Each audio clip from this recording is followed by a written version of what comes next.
Do your due diligence. That's something you've probably been told or read about as you've been making your way through the buying a business journey. What does it mean and what should it achieve? They're interesting questions to answer and ones we have some important insights to share. Due diligence with regards to buying a business generally refers to the process of investigating the claims, facts, and overall situation to uncover the truth. Its purpose is to help you decide whether the business is actually worthwhile buying. What you might not know is that not all types of due diligence uncover the same truths. You can limit the due diligence in many ways. It might only look into tax and legal or the financials for the last couple of years as opposed to the last 5 years. It might include a customer analysis, supplier analysis, and or key dependency risk. Generally, we're advocates for conducting a comprehensive due diligence. It just doesn't make sense to have limited due diligence given the substantial dollars involved and the risks you're taking to buy the business. That's a key lesson we've seen learnt the hard way by new business owners. Let us share a couple of brief learning experiences to emphasize our point. At the beginning of a due diligence project, often you're supplied with a detailed due diligence checklist to get a good understanding of what could be done.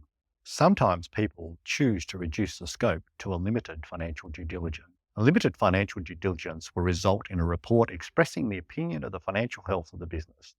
For instance, it might say that the business has been steadily getting worse over the last few years.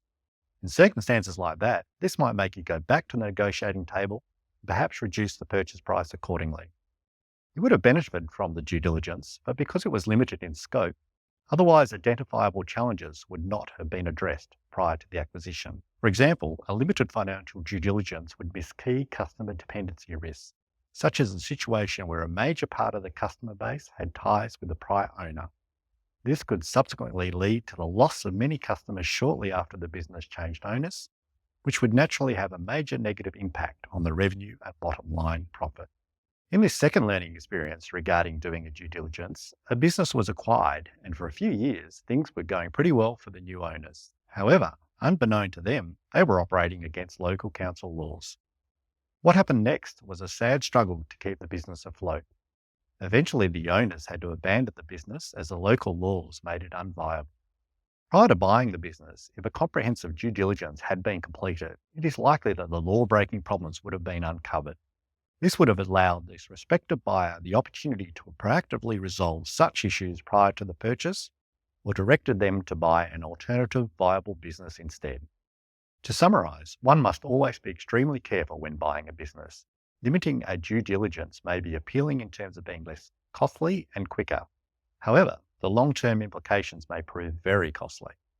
With experience, we've learnt to look for and find more and more otherwise hidden risks. We are invested in wanting to assist you in buying a business that has the best chance for a long-term success. If you're keen for this outcome, please reach out to us.